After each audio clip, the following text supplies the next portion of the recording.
এবার জুলাই পদযাত্রার কৌশল বদলেছে জাতীয় নাগরিক পার্টি এনসিপি। উত্তর ও দক্ষিণাঞ্চল দুই ভাগে ভাগ করে 58 জেলায় কর্মসূচি চলছে। কেন্দ্রীয় নেতাদের উপস্থিতি সীমিত রেখে গুরুত্ব দেওয়া হচ্ছে জেলা উপজেলার নেতৃত্বকে। তবে গত বছরের তুলনায় এবার পরিচিত নারী নেত্রীর উপস্থিতি কম।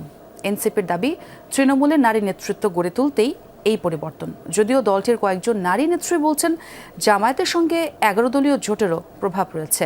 লামিয়া তিথির রিপোর্ট। রেইনবো অ্যাক্রোপ্লাস্টে অ্যাক্রিলিক এমালশন থাকায় মুছে ফেলা যায় যে কোনো দাগ সহজেই। Rainbow Paints. 24-এর গণ অভ্যুত্থানে সব শ্রেণী পেশার মানুষের পাশাপাশি সামনের সারিতে ছিলেন অসংখ্য নারী ও তরুণ।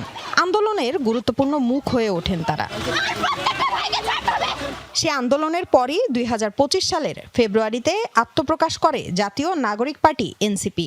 আর কখনোই বিভাজিত করা যাবে না। একই বছরের জুলাইয়ে দেশ গড়তে জুলাই পদযাত্রা কর্মসূচির মাধ্যমে দেশ জুড়ে জনসংযোগ শুরু করে দলটি।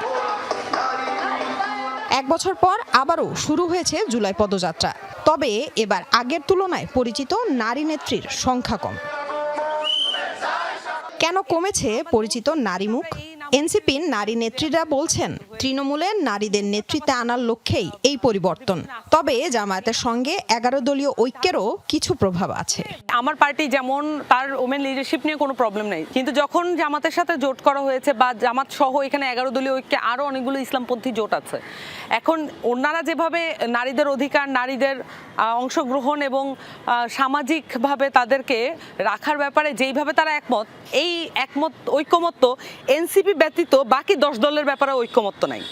নারী প্রশ্নে বাকি 10 দলও ঐকমত্যে আসতে পারেনি এবং এটা নিয়ে এখনও তাদের মধ্যে এক ধরনের দোদুল্যমানতা দেখতে পাওয়া যায়।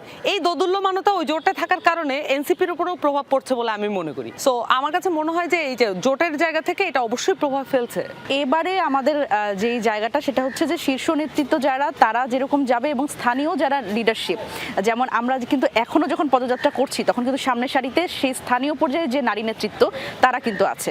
সুতরাং সেই জায়গা থেকে আমাদের দেখা গেছে যে এলাকা বিশেষে যারা আসলে যেই এলাকার দায়িত্বে সেই এলাকায় তারা যুক্ত হচ্ছেন।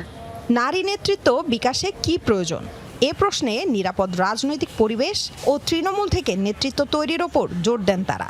রাজনীতিতে নারীদের আনার ক্ষেত্রে আমাদের আগে সামাজিক নেতৃত্বের মাধ্যমে সেখানে এনকারেজ করতে হবে এবং সেই লিডারশিপগুলোকে আসলে আমাদের রাজনীতিতে আনার জন্য উদ্বুদ্ধ করতে হবে। সুতরাং এটা আমি মনে করি এটা আসলে সকল রাজনৈতিক দলেরই এই দায়িত্বটা নেওয়া দরকার, যে এই নেতৃত্ব একদম তৃণমূল পর্যায় থেকে তুলে আনা। পলিটিক্সের ফিল্ডটা যথেষ্টই কণ্টকাকীর্ণ এবং এখানে নিরাপত্তার অভাব আছে এবং সোশ্যাল শেমিংয়ের আশঙ্কা আছে। এগুলো কেয়ার না করেও, এগুলোকে তোয়াক্কা না করেও নারীরা যে এগিয়ে আসবে, এটার জন্য আপনাকে বিশেষ ব্যবস্থা নিতে হবে। আমি বলবো বিশেষ ব্যবস্থার অভাব আছে, তবে ছোট ছোট উদ্যোগের অভাব নেই। অনেক উদ্যোগই নেওয়া হচ্ছে, এগুলো কার্যকর হয়ে উঠছে না আর কি। এদিকে উত্তরাঞ্চলের মুখ্য সংগঠক সার্জিস আলম জানান, এবার প্রায় 58 জেলা এবং 100 উপজেলা পৌরসভায় পদযাত্রা হবে। কেন্দ্রীয় নেতৃত্ব সীমিত রেখে জেলা ও উপজেলা পর্যায়ের নেতাকর্মীদেরই বেশি সম্পৃক্ত করা হচ্ছে। আমাদের পদযাত্রায় 2 ভাগে বিভক্ত, উত্তরাঞ্চল এবং দক্ষিণাঞ্চল, এবং প্রতিটি টিমে আমরা কেন্দ্রীয় নেতৃবৃন্দ অল্প কয়েকজন থাকছি। আমরা স্থানীয় যারা নেতৃবৃন্দ আছে আমাদের উপজেলা পর্যায়ে, জেলা পর্যায়ে, তাদেরকে বেশি সুযোগ দিচ্ছি, কারণ আমরা মনে করি এই মুহূর্তে এনসিপি সবচেয়ে বেশি ফোকাস করা উচিত তাদের তৃণমূল সংগঠনকে শক্তিশালী করার ক্ষেত্রে।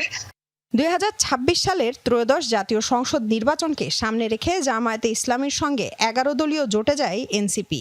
এরপর দল ছেড়েছেন কয়েকজন নেতা, আবার কেউ কেউ স্বতন্ত্রভাবেও নির্বাচনে অংশ নিয়েছেন।